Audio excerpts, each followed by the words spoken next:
already identified several of the European dictators during the Second World War that she would like to talk about. And so, Alana, let's get right into this whole issue of European dictators by talking about some of the three dictators that you've already mentioned, and give us some information in reference to that, and then we'll build up on the information. And by the time we get into the third segment, we'll have quite a bit of information in reference to them. Go on, give us that kind of information. Adolf Hitler.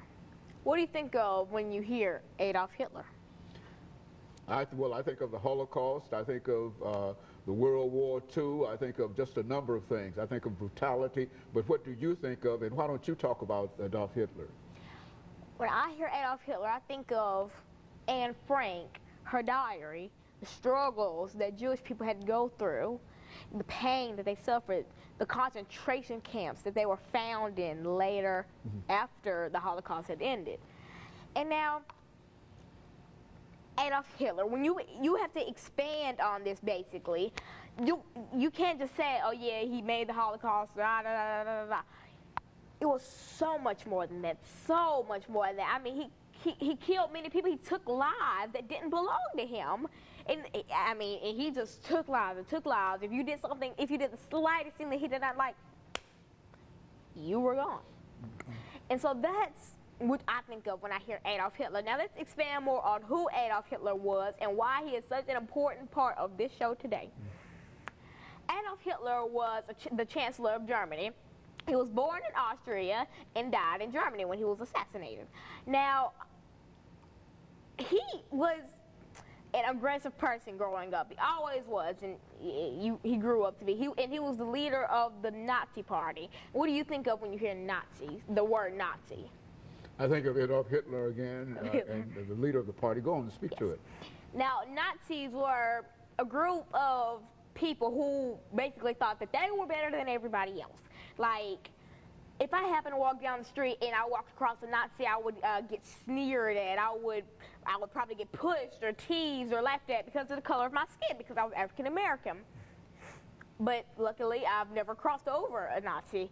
And now the Nazi Party is still, I don't really want to say alive, but still, they're not they're active, but they don't cause riots or anything, I believe. They're a party who think they are in a higher class of everybody else. Like, there's low class, middle class, higher class, and then there's them. That's what goes on in their head, and they think that God sent them on the world to be better, basically, that they're supposed to be better, and they're supposed to mistreat people who aren't like them or who aren't them. And so that's what you think of when you hear the Nazi Party. But now let's focus on Adolf Hitler. Now, this man who was famous for the Holocaust, most people think that his actions, his aggressive foreign policy, is what caused the Second World War. He thought that he was so much better, and that when he caused all this ruckus, that's what people think of when they think that he started the Second World War. And do you think that's true? Or? He did. He actually started the Second World War in 1939. In 1939. By the invasion of Poland. Go on. Exactly. And so he liked to see this. He liked to see him having power over something or somebody. I mean, because if he didn't have power, then he would be mad, and then he would assign somebody to be killed for his own personal pleasure.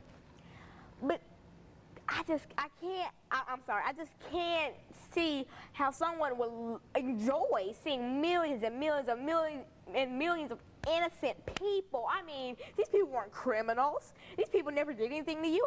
They were innocent people that got killed for what they believe in, what they look like, their orientation, what they were. If they weren't Adolf Hitler, if they weren't part of the Hitler family, then they were apparently nothing to you. Why don't you give us some examples of some of the killing and some of the tragedies that Hitler caused the Jewish people? Anne Frank, for example, or something. Yes, the most famous death that happened in the Holocaust was Miss Anne Frank.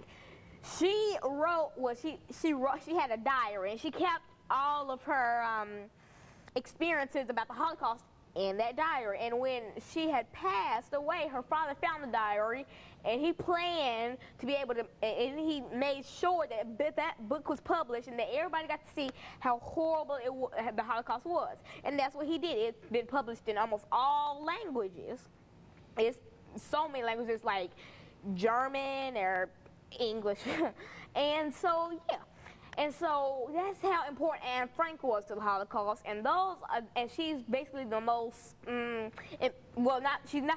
she's what people think of when you hear Holocaust. You think, you immediately think of the Diary of Anne Frank.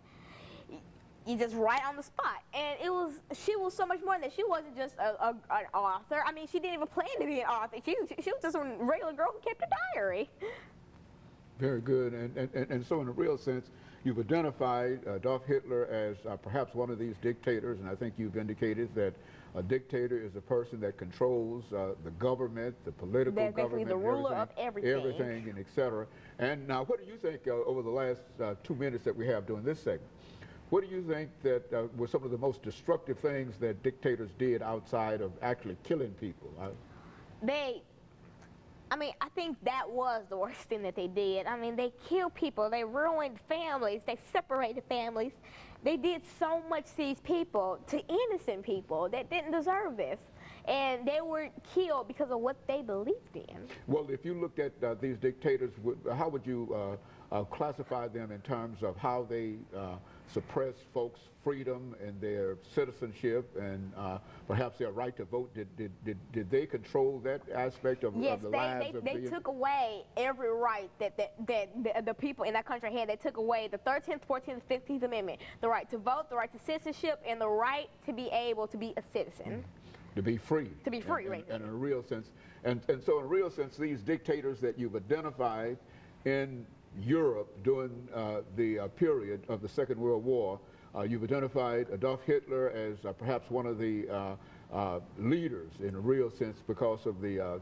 but he is nothing compared to Stalin and Mussolini. So, and that's what we're doing. We'll get ready doing this next segment. We'll come back and we'll talk about the other two dictators that you've identified, Joseph Stalin and Mussolini, and then that will give us during this last segment an opportunity to pull all of this together and come up with some general statements in reference to dictators, European dictators during this particular time, because I think that that's essentially what we're trying to get at, that while this happened a long time ago, it is that still the idea of freedom, exactly. the idea of citizenship and the idea of voting is still very, very vital. And of course, we'll be back with our audience following this very, very short commercial break.